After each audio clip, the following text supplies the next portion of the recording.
నమస్తే వజీర్ సార్. నమస్తే అండి. ఏదైతే గనక కేంద్ర విద్యాశాఖ మంత్రి ధర్మేంద్ర ప్రధాన్ గారు రాజీనామా చేసిన మరుక్షణం నుంచి ఆంధ్రప్రదేశ్లో ఒక డిమాండ్ అయితే వినపడుతుంది. డిఎస్సి నిర్వహించడంలో లోపాలు జరిగినాయి, పేపర్ లీక్ అయింది, నారా లోకేష్ రాజీనామా చేయాల్సిందే అంటూ వైసీపీ నాయకులు చేస్తున్న, ప్రధానంగా జగన్మోహన్ రెడ్డి గారు మొదలుపెట్టారు. దీన్ని అసలు ఎలా చూడాలంటారు? అందరికీ నమస్కారం అండి. మనం చిన్నప్పుడు చెప్పారు, చాలామంది నీతి కథలు చెప్పేవాళ్ళు.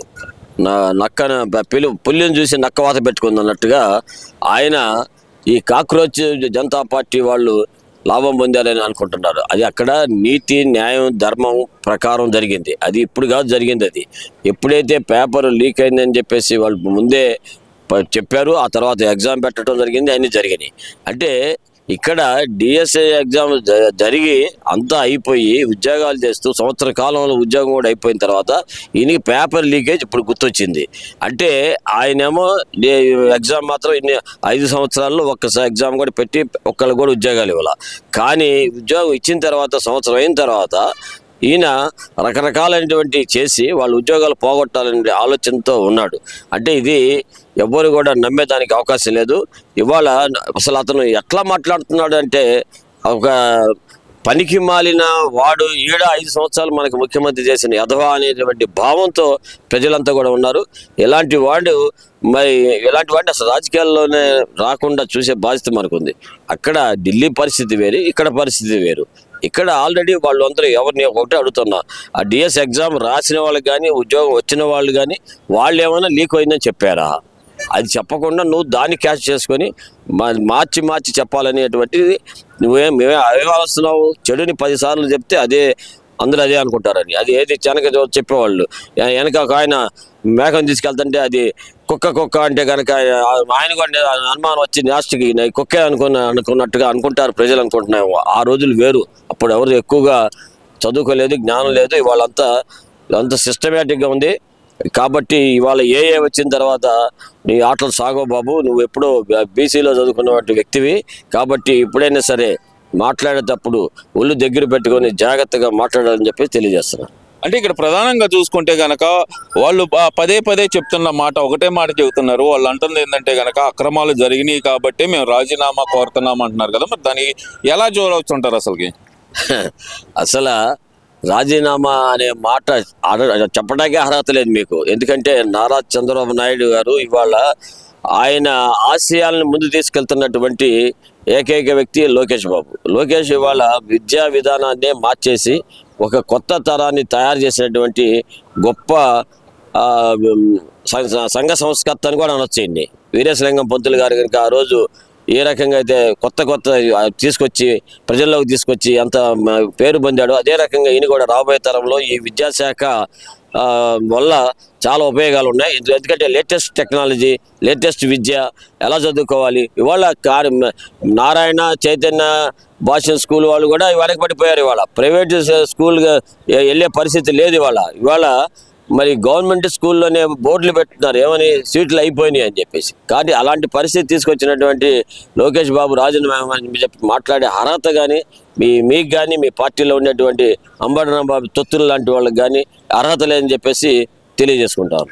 అంటే ఇక్కడ ప్రధానంగా వాళ్ళు ఇంకో మాట కూడా అంటున్నారు, ఢిల్లీ కాక్రోచ్ తరహా ఉద్యమంలోనే ఆంధ్రప్రదేశ్లో కూడా కాక్రోచ్ ఉద్యమం మొదలవుతుంది, తట్టుకోలేరు మీరు అనే మాట అయితే అంటున్నారు కదా.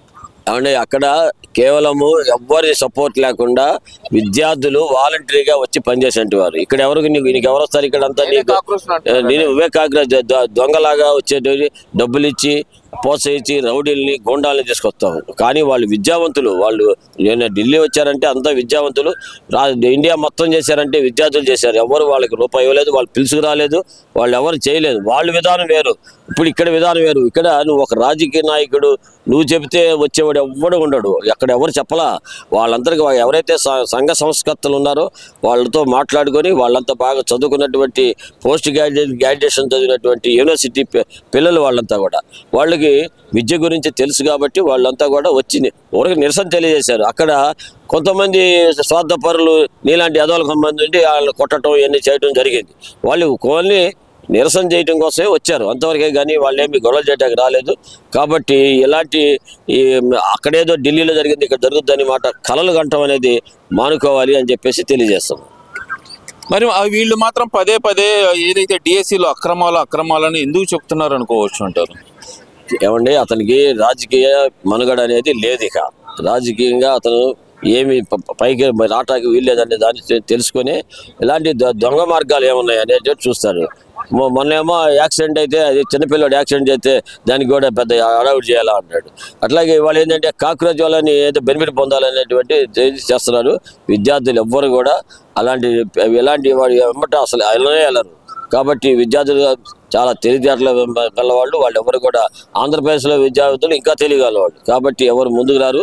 ఇక్కడ మన లోకేష్ బాబే ఒక యువత, అతను సంఘ సంస్కరణలు చేస్తానన్నాడు. ఎవరైనా వచ్చి అడిగితే వాళ్ళకి ఇంకేమన్నా ఎట్లా కావాలి, ఏం కావాలి, మరి రేపు అలాంటి డౌట్స్ ఏమైనా ఉంటే ఆయనే దాన్ని రెక్టిఫై చేసేటువంటి పరిస్థితి ఆయన ఉంది. ఒక మంచి భావాలు కలిగినటువంటి లోకేష్ బాబు విద్యాశాఖ కావాలని తీసుకున్నాడు. ఎందుకంటే ఒక యువకుడు విద్యాశాఖ తీసుకొని మొట్టమొదటిసారి చేస్తున్నారు. ఇంతమంది మేము చాలా మందిని చూసాం, అంత ఏజ్డ్ వాళ్ళే విద్యాశాఖ మంత్రి ఉండేవాళ్ళు.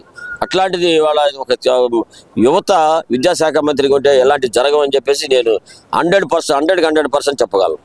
నిరసనలకు ప్లాన్ చేస్తున్నారు కదా, మరి వాళ్ళు ఈ రోజు నుంచి నిరసనలంట, భారీ ఎత్తున ధర్నాలంట, అసలు ఎలా చూడాలంటారు దీన్ని? అంటే నేను చెప్పాను, ఇందాక కూడా మీకు చెప్పాను, వీళ్ళంతా కూడా ముందు తాగిచ్చి డబ్బులు ఇచ్చి మనకి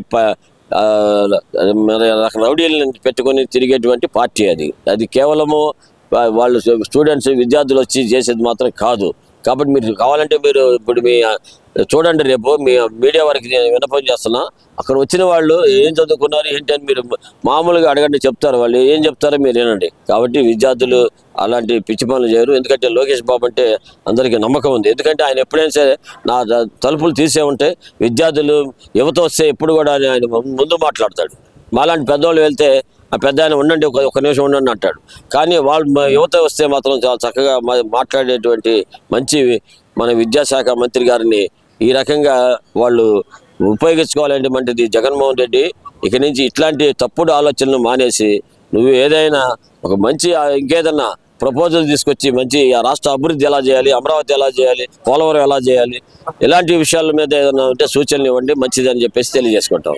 ఇక్కడ ఎందుకంటారు అసలు లేని విషయాన్ని అసలు పదే దాన్ని పట్టుకునే సాగతీసే వ్యవహారం ఈ వైసీపీ నాయకులు ఎందుకు చేస్తున్నారు? పైపెచ్చు ఇదే విషయాన్ని అసెంబ్లీకి వచ్చి ఎందుకని ప్రస్తావించలేకపోతున్నారు జగన్మోహన్ రెడ్డి గారు? ఇది మీరు మంచి క్వశ్చన్ వేశారు.